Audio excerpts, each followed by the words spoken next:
Assalamualaikum warahmatullahi wabarakatuh. Ketemu lagi dengan aku Ropikah. Di video kali ini aku ingin jelasin tentang 15 bahasa pemrograman. Pertama-tama kita akan membahas tentang pengertian bahasa pemrograman dulu. Jadi bahasa pemrograman itu adalah bisa dikenal juga dengan bahasa komputer atau bahasa pemrograman komputer. Bahasa pemrograman adalah kumpulan sintaks yang berfungsi untuk memerintahkan perangkat lunak pada komputer. Secara singkat, bahasa pemrograman ini dipakai untuk membuat program komputer. Menggunakan aturan logika komputer. Perkembangan teknologi pada saat ini kan mendorong banyak orang untuk mempelajari berbagai jenis bahasa pemrograman yang ada. Salah satunya itu bisa membuat website, aplikasi, produk, dan produk digital lainnya. Ada juga fungsi-fungsi bahasa pemrograman. Yang pertama, secara umum ada beberapa fungsi utama dari sebuah bahasa pemrograman itu, yaitu sebagai media komunikasi antara operator dan mesin, menjadi media pengoperasian sebuah mesin, sebagai media bagi programmer dalam mengembangkan sebuah aplikasi. Yang terakhir ada memberikan perintah kepada mesin dan komputer. Nah, macam-macam bahasa pemrograman. Yang pertama itu ada Python. Python ini banyak digunakan oleh perusahaan besar dalam pengembangannya seperti NASA, Instagram, Google, Yahoo, Reddit, dan di situs streaming video populer di YouTube. Jika dikategorikan dalam tingkatan bahasa komputer, Python itu tergolong dalam bahasa pemrograman tingkat tinggi. Sama seperti Java, dalam bahasa pemrograman Python bisa membangun aplikasi dari website dan mobile.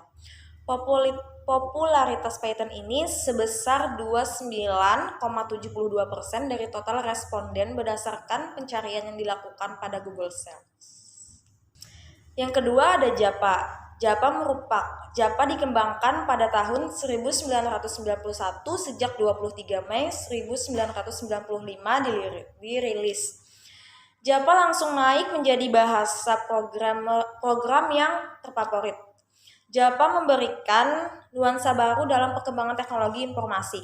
Ditambah pada saat ini, Sun memberikan source kode Java secara cuma-cuma melalui internet.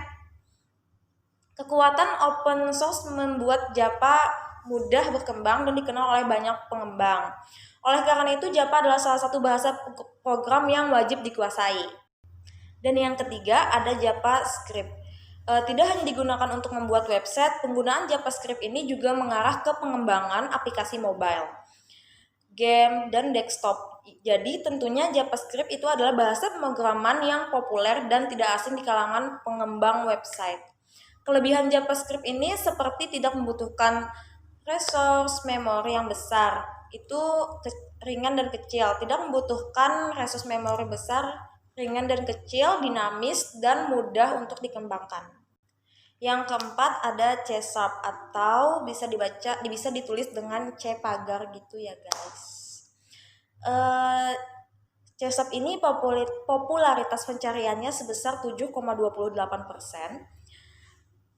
Ini menggabungkan prinsip C dan C++ dan dikembangkan oleh Microsoft. Jadi bahasa ini lebih banyak digunakan pada Windows untuk berjalan pada platform. Karena tidak jauh dari C maupun C++, bahasa pemrograman ini juga banyak digunakan untuk pengembangan game video. Banyak operator serta fleksibilitas penulisan program kadang-kadang membingungkan ketika menggunakan bahasa ini, sedangkan bagi pemula pada umumnya akan kesulitan menggunakan pointer. Nah, yang kelima itu ada PHP. PHP ini adalah sebuah bahasa script yang tidak melakukan sebuah kompilasi dalam penggunaannya.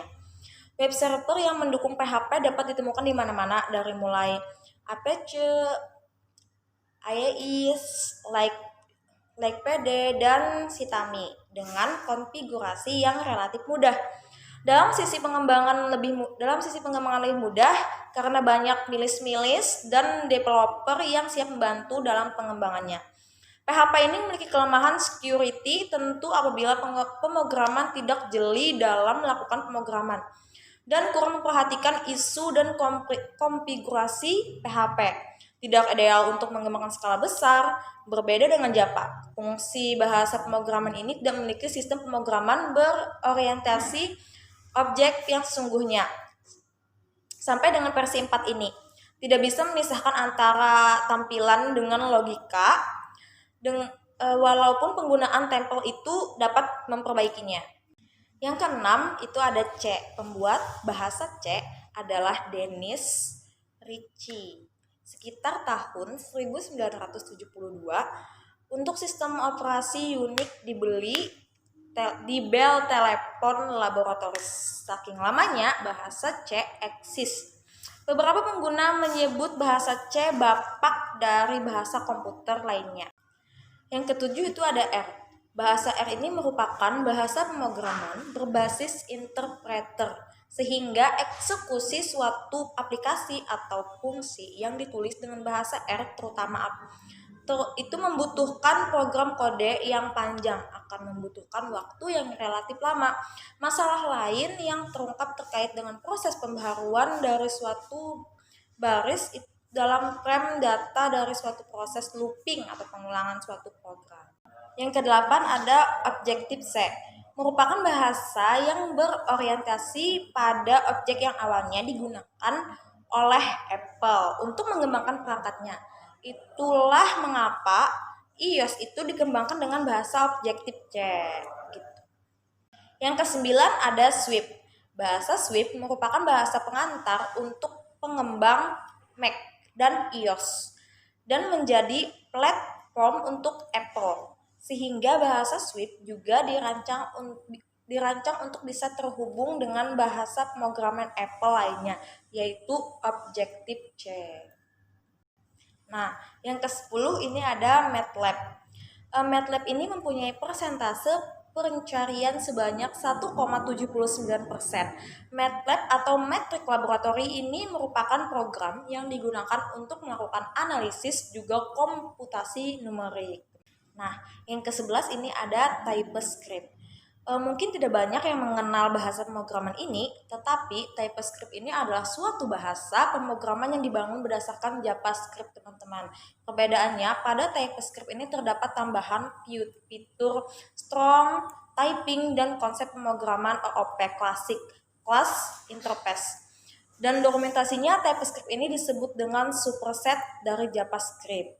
Jadi, kode JavaScript dan kode TypeScript ini juga TypeScript punya kepopuleran dalam pencairan sebesar 1,79%, teman-teman. Nah, yang ke-12 ini ada VBA. Microsoft Visual Basic. For Application VBA ini adalah sebuah turunan Visual Basic yang dikembangkan oleh Microsoft dan dirilis pada tahun 1993. VBA ini merupakan kombinasi yang terintegrasi antara lingkungan pemrograman dengan bahasa pemrograman yang memudahkan user untuk mendesain dan membangun program Visual Basic dalam aplikasi utama, yaitu Microsoft Office yang ditujukan untuk aplikasi-aplikasi tertentu. Nah, yang ke-13 ini ada Ruby. Ruby ini asalnya dari Jepang ya, teman-teman. Yang membuat bahasa pada tahun 1993 ini, Yukihiro ingin membuat bahasa sebuah scripting yang memiliki kemampuan orientasi objek. Pada saat itu, programan berorientasi objek sedang berkembang, tetapi belum ada bahasa pemrograman scripting yang mendukung pemrograman objek. Jadi, Ruby ini mempunyai struktur sintaks yang sangat sederhana sehingga banyak pengembang website menggunakan bahasa ini. Nah, yang ke-14 ini ada Scala. Terakhir itu sejak didesain pada tahun 2001, Scala semakin berkembang menjadi bahasa pemrograman yang populer digunakan saat ini. Scala sudah banyak dijadikan platform website seperti Akka dan Play Framework. Nah, yang terakhir ini ada Script. Bahasa pemrograman ini dibuat berdasarkan ECMAScript yang biasanya digunakan untuk pengembangan website atau software berbasis Adobe Flash Player. Beberapa aplikasi basis data yang menggunakan ActionScript dan adalah AlphaPipe. Pada awalnya bahasa pemrograman ini dibesarkan oleh Macromedia. Jadi sampai situ saja yang bisa saya jelaskan tentang macam-macam bahasa pemrograman. Terima kasih, semoga bermanfaat. Assalamualaikum warahmatullahi wabarakatuh. Dadah.